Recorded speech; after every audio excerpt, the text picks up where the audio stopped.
Welcome back to Rhythm Section Life, the world's leading rhythm podcast, proudly sponsored by Collision Drumsticks, where we don't just talk drums, we dive deep into the culture, the history, and personal journeys that brought our guests to the stage. We have some incredible conversations lined up for you. To keep up with the latest videos, tour dates, and exclusive behind-the-scenes content, be sure to subscribe and hit that notification bell. Don't forget to like this video and join the conversation in the comments below. Joining us this week is the great Joseph Gelder. How are you, Joe? Great. Even better that it's boiling hot in the UK right now. I mean, it's a bit of a challenge because I live on the top floor of a 3 or 4 story building. So heat rises and it's very hot, but it's very nice. Any AC over there? No, we don't. I've got a fan that's about 7 years old that's on its last legs. Okay, but it's putting the rounds in. It's putting the rounds in. If you pass out mid-interview, then I'll know why. Yeah. Okay, cool. Well, thanks for joining me today. I know you got started on guitar when you were 4 years old, but everything sort of changed for you around 10 when you saw a drum kit at church. Can you take yourself back to that moment? What was it about the drums that completely hijacked your attention from the guitar and made you want to keep going? Where I used to live, we lived literally 20 seconds away from a church, and my grandma's heavily religious, so I would get dragged along. And yeah, I remember watching the choir and the drummer who was playing, and I was just like, that's so much cooler than just sitting and doing this all day. And I was just like, Mum, I want to play drums. And my mum was like, no, it's too loud. And then I ended up sneaking onto the stage when they'd all gone for tea, coffee and biscuits and everything. I was holding these drumsticks and I had no idea how to hold them. I'm pretty sure I held the left stick upside down. Yeah. While I was playing. And I would just hit things and I'd have no clue what I was doing, but I was just mesmerized at having to use all 4 limbs to play something when, it's the only instrument where you do play, unless you play piano when you got pedals, but that's not really the same. But yeah, I was infatuated by movement and making sure everything was in the right order and the right pattern, and think the music I listened to as well, because I was brought up on the Smiths and Pink Floyd predominantly, and I was just like, this is insane. You can actually do this. But yeah, it was just, honestly, it was just the movement, really, of just doing everything and anything that you could at an E minor chord. And really, I don't know if you have this experience, but for me, sometimes if all 4 things are going at once, I have to stop thinking about it to get it to work. Because if you're thinking about it too much, it doesn't work. There's been some gigs where I've let go too much, and I'm like, oh, I've missed something there, and I have to remember to not remember to do that. But it's a really weird thing. I mean, once you play for I'd even say for over a year, you kind of just know where things go. And it's the same with anything, really. But yeah, it's just sometimes you just go completely white. And that's the main thing I love about it, because it's just an escape. And, I'll play an hour-long gig and the hour will go by like that. And I'm like, oh, that was fun. Can't remember any of it. Did you spend a lot of time playing at church? I didn't play for the church. I had football and stuff that I would do after school, which every other kid in the UK does. But on Sunday, that was my time. And I would just go and I'd have half an hour. But then it was around year 8. So I was about 13 or 14 in high school, where I got my first E-kit. And every living second of every day, I am hitting this thing until I get everything that I need to know down. Yeah. And it was it fully consumed my life. As drummers, playing is an outlet for us in many different ways, sometimes physically and sometimes mentally. I think that you've talked about how that helps both your physical and mental health. Can you kind of expand on that a little bit? Not to get too deep into it, I didn't have the greatest of school experiences. I wasn't liked by students or teachers, I'll just say. And for that, one break and lunch hour and a half that I got a day was the only sort of time that I could go in and just fully let loose of everything. And I feel like music played a massive part in that, because if I wanted to play something sad, I'd play Pink Floyd, and that would get my emotion across. but I'm also a massive fan of like Bring Me the Horizon. So when Okay. when I was angry or something like frustrated me, I'd then go and play Bring Me the Horizon. And I think physically it tires you out and it gets you like, right, my body can't really do anymore. Done. But then mentally you're also, you've just pushed through it and you've Hmm. gone through that sort of, this is how I feel, this is the emotion that's coming across, and then that's what you play. And I think that is a massive, massive help, and I think it should be implemented a hell of a lot more in schools than it is at the minute, because I think a lot of people would benefit from having a vice like music. Yes, I agree. And before this interview, I interviewed Sol Kerr, and he talked about how when he was 10 years old, his mother got him playing drums because he had too much energy and he was getting in trouble in Yeah, school and things like that.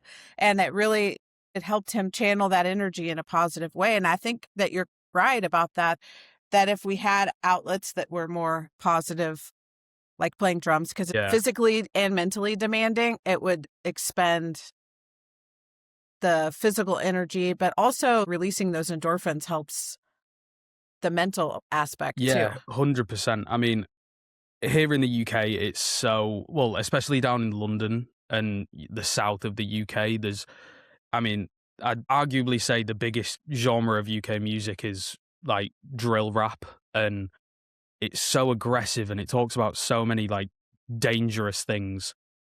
And then you go there and everyone is just a wannabe gangster. And I really do think that the music you listen to really does portray kind of who you are. I personally try and not let it show too much. I think that's just because I like everything music wise. So I can't really pick what mood I'm in. But I feel like music definitely has an effect on who you turn out to be or who you become, so to Right. say. There's definitely an impact of, like if you grow up listening to jazz music, you're not going to go become a gangster and like become Tupac essentially. Like you're going to come up sophisticated. But yeah, I definitely think music has like a massive influence on who you turn out to be as a person. Yeah, I would agree with that.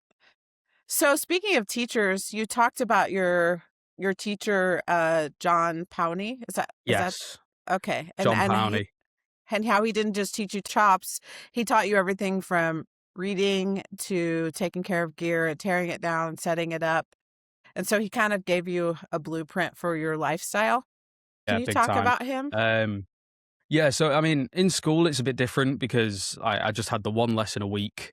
There was an hour, and then I'd play whenever I want, and I wouldn't have to worry about, oh, I've got to rehearse these songs for this gig. But then when I went into college, there was all these other students that were there, all like drummers, and I was just like, "Do you want to tear down the kit and put it up this way?" And they're like, "I don't know how to do that." And I kind of felt like I just had like a massive cheat code going into like a more professional world of drumming.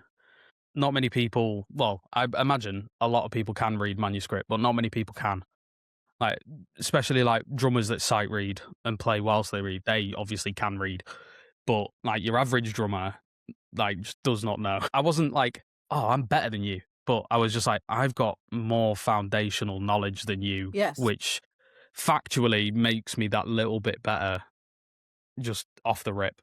Right. Um, yeah, so I really felt like I had just the biggest cheat code in drumming because I know all of like, the side quest things and not just the main boss fight of just Hmm. playing a gig. So it helps massively as well because I can set up a kit and tear it down in like 10 minutes, Okay. maybe even 5 if I'm playing like a one up, one down. But yeah, just massive Now, cheat code.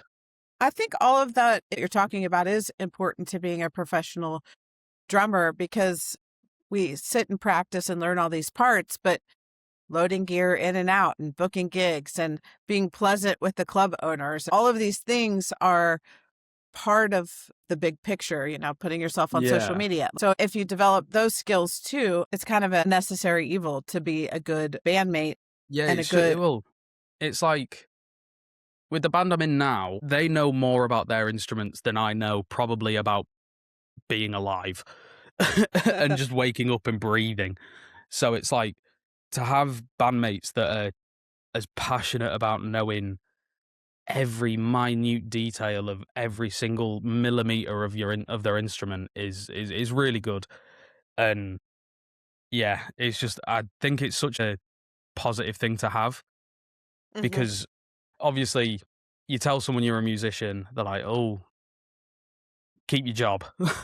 Essentially, it's a slim picking game.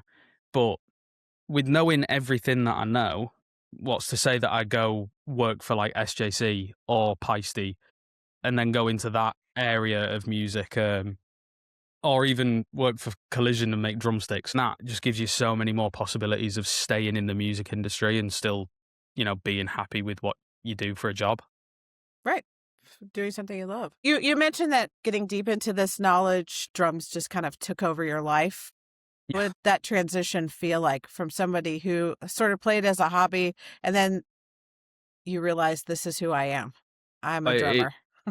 I think it happened over the space of a week. I was very much get home from school, instantly turn on the Xbox and just play games for hours on end. But when I started to like really get into it, I don't think I played my Xbox for like maybe 2-3 months straight. And I would just, Okay. all I would watch was documentaries of different drummers, different bands, how things were made. There's a 10-15 minute video of how Siljan make their cymbals and how Pearl make their drums. I think I watched that about 100 times over, and I was just mesmerized by, wow, that was a tree once, or that like a cymbal is just one little pancake of metal that then gets flattened out, shaped, hammered, and then like the bells get punched and the holes get put in if it's an effect cymbal. And all I would do was just watch any type of video I could about what are and what drumsticks are and what cymbals are. And I was like, Mum, watch this. And my mum's like, I've already seen it. I'm like, yeah, but just watch how they do this one bit.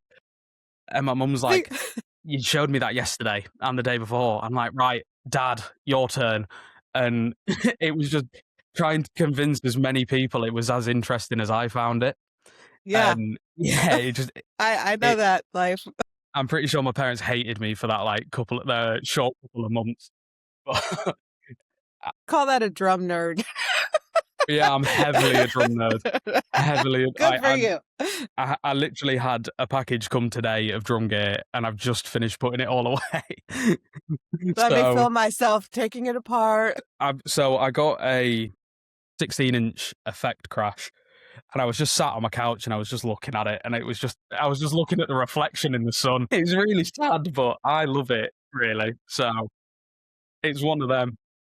Yeah. No, I was feeling the inside of each hole that was drilled to make sure that no like scratches or dents were left in it. Yeah, that's awesome. Awesome. So your first serious band, The Getaway, came to an end due to internal complications, which most bands do. Yeah. And then the reality of you finishing university and moving back home, you reconnected with your old school friend and current bandmate, Bailey Moore, which I've been listening to that EP.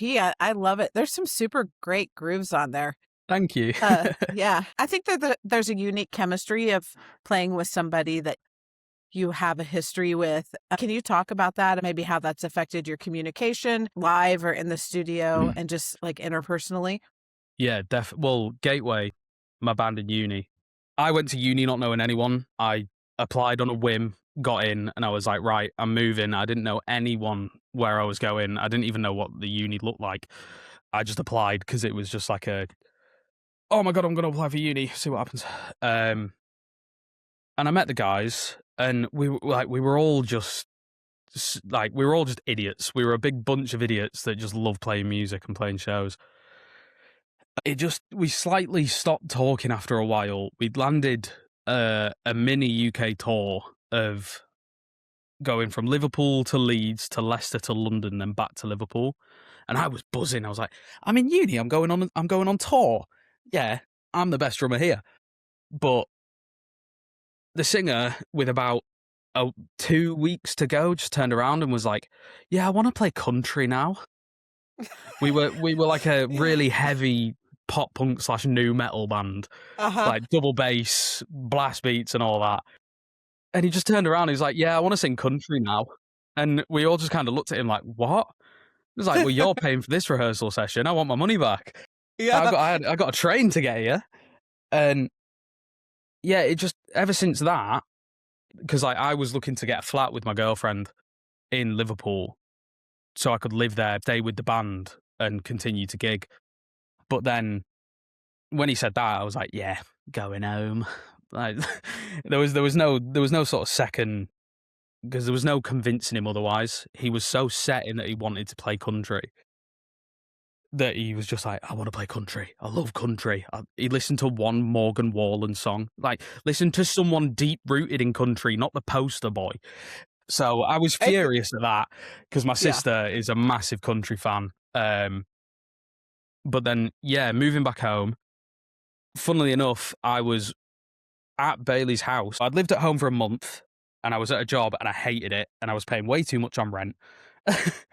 And I was like, oh, Bailey, man, I'm stressing. Because we just landed Kendal Calling, which is like the biggest festival up here.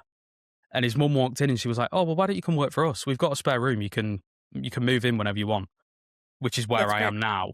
Okay. And I was just like, oh my God, really? Yeah. So I handed my 2 weeks notice in at this first job. And that was really just how I joined the band, just by working for his mum. So it was a good payoff, really. Yeah. But then, yeah, I mean, I didn't really know him well in school. He was a friend of a friend. But then in college, we both went to the same college together. That's when we really became friends. And weirdly enough, we were only in one band together throughout the 3 years we were both there. And it was in third year. We hadn't really worked together. I mean, we'd gone to the pub all the time. But we were just in the one band in the last year. And I think that really solidified good friendship. And I mean, he lives 20 seconds down the road and he's got a drum kit at his house. So if I'm ever like, do you want to play something? He's like, yeah, come round. And we'd play something. And then his bassist is the little brother. So I know Riley quite well. And then Bailey and Dan met at a gig and then somewhere else. And then Dan joined the band. So yeah, it was all kind of perfect, really. Like, right place, right time, right person. And the music's a lot different from what I played in uni, but I feel like I've grown as a musician and I don't just smash things extremely fast. But yeah, I mean, communication wise, we're all kind of similar. But then we're all drastically different to each other. So I feel like, you know, my past of playing heavier things and understanding dynamics a bit more because of playing the heavier things, I can really implement that in what everyone else brings to the table. Right. There are some really nice dynamics in that EP, Suburban Dream. I was noticing. I love the groove on Suburban Dream. Yeah. That's a great groove. It really keeps the song driving. Let's talk a little bit about Suburban Dream. It's rooted in stories and life from your hometown. Where is your hometown? Ambleside, the Lake District, Cumbria. Okay. So the smallest of towns I think you could possibly imagine. I think we have a population of maybe like 1,500. It's really small. Okay. But because of just the area it is, I think it's like the biggest tourist location in the UK, or one of them. But just the amount of people that just flood this place when it's like summer or winter or just all year round. You get some interesting stories of people, like some very interesting stories of people, especially when you've been at the pub for like 4 hours, and then people start getting a bit too comfortable and, hey mate, you right? And you're like, yeah, you. And yeah, so people get very comfortable about telling you things that they probably shouldn't tell you. What are some of the funnest stories that you've translated into a song, or just a super fun story to share? Honestly, there is just too many to even mention. I mean, we've not put it in a song yet, but this is one of my favorite ones. It's quite mountainous around here. There's a lot of people that do fell running. One of my friends that works is a chef.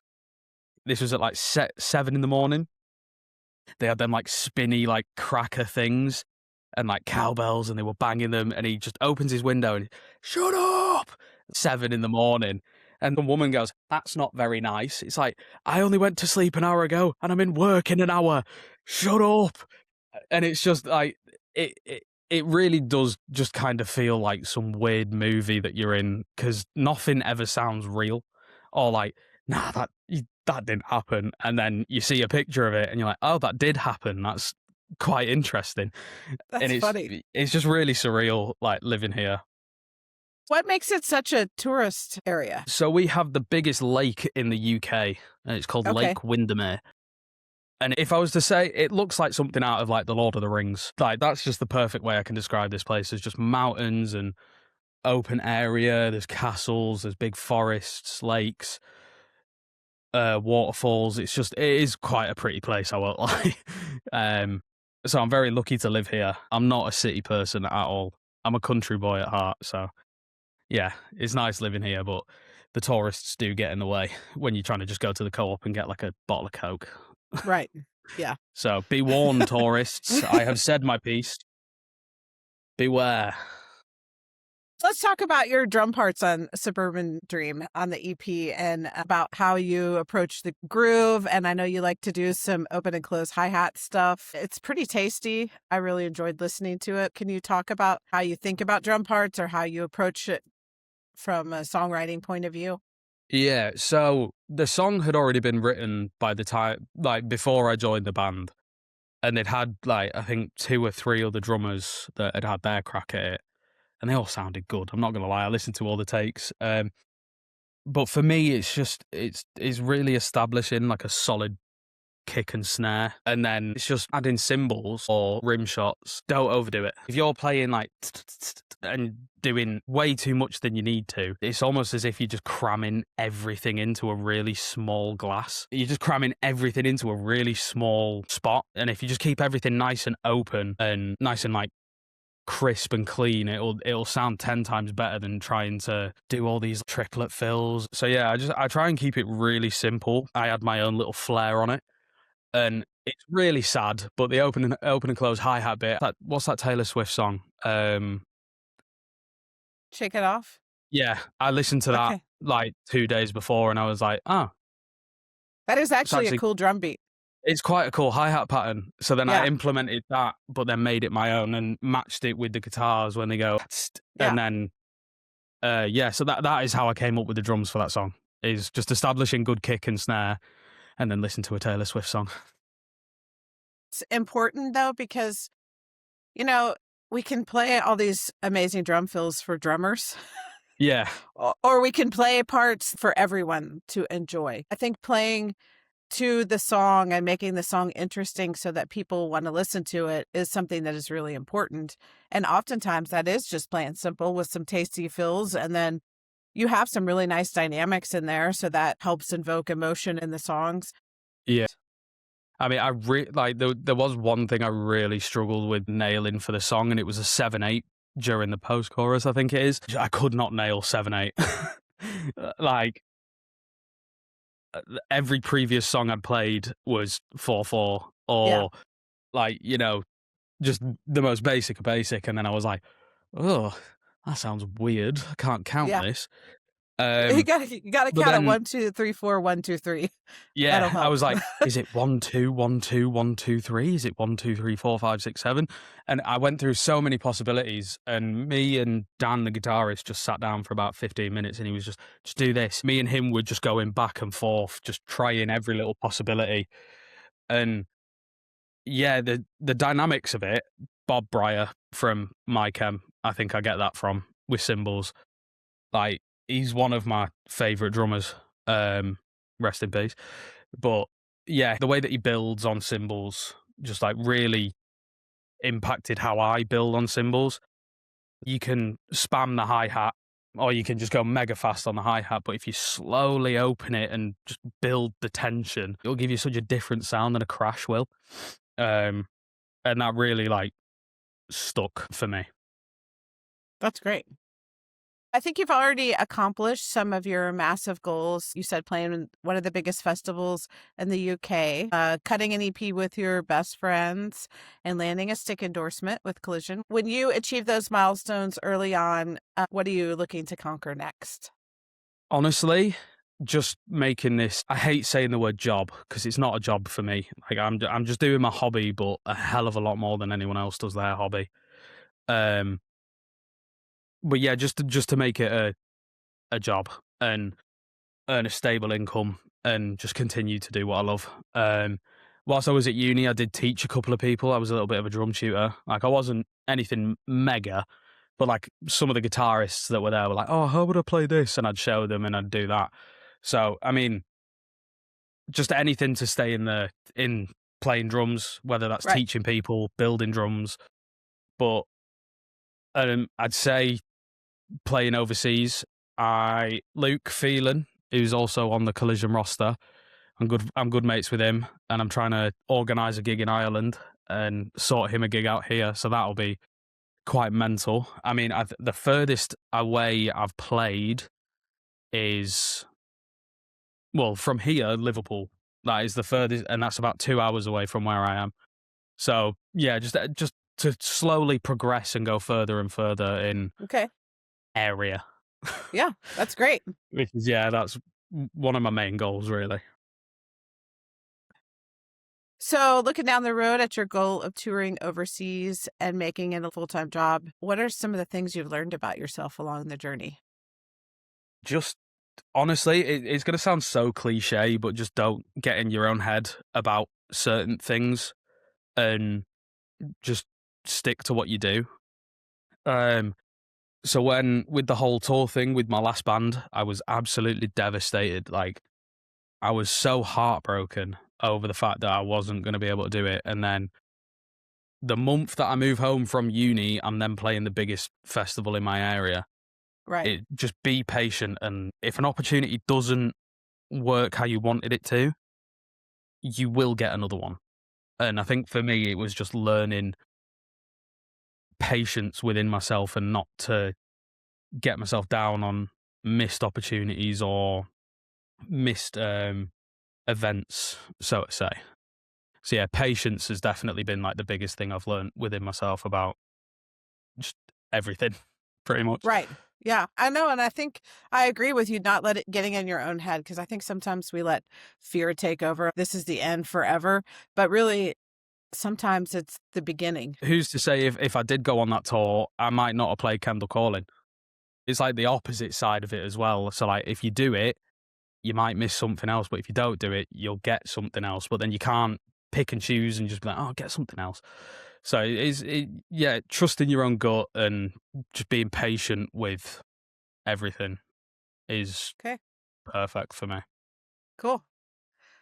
So, landing an endorsement is a major milestone for you. Collision famously talks about community over competition and building a true partnership with their artists.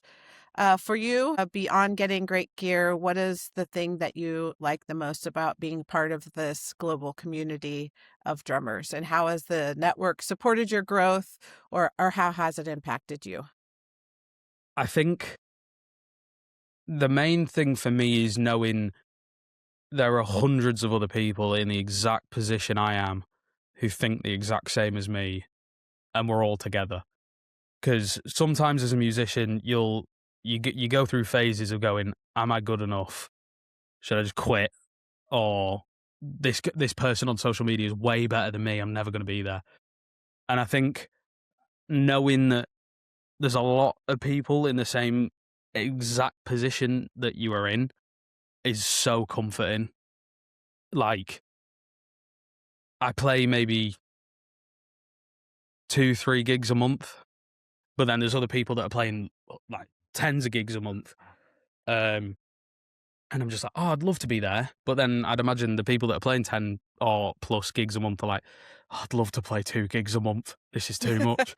So, but yeah, I think just the whole community of just people understanding like the actual nitty gritty of what being a musician is, and not all these like plastic social media people that are like, yeah, there's 10 grand. Look at this chain that I'm wearing. It's covered in diamonds. I'm a musician. And it's like, okay, you're cool. I'm actually putting the work in and like practicing. But Right. yeah, I mean, just knowing that you're in, like, there's other people that are in the same position as you is my favorite thing. Because it just reassures me that all these people are doing what I'm doing and I'm doing what they're doing, and we're all just going forward together is so comforting. because I know that I'm not alone. So, yeah, just the whole community aspect of it. So lastly, where can everybody find your music? I found it on Spotify. Is there any place else? Yeah, so we're on Spotify and we're on Apple. I think we're on Amazon Music as well. I'm not entirely sure. But if you just type in Bailey Moore, it'll come up. It's a picture of him. It's his face. And yeah, we got 5 songs out. We've got a couple of gigs coming up. We have one on the 19th of June in Ambleside, which is our singer's 400th or 500th gig. He's going to really hate me for not knowing which one it is. But it's either 400 or 500, so it's a big milestone. So that's going to be a fun night. And then we have a gig in Liverpool on the 17th of July, I think. Yeah, we got a couple of gigs lined up. So if you're about, get there. We're a good band. Where can they find you also on social media? My Instagram is just Joe_Gelder_music. We don't have a band page because we're trying to break the mold of like band pages are boring. Like follow the individual people and actually get to know the band and don't just follow like a company-led social media page. But then if you type in Bailey Moore Music, that's where you'll find the singer, and I'm sure you'll find everyone else through our posts and everything. Awesome.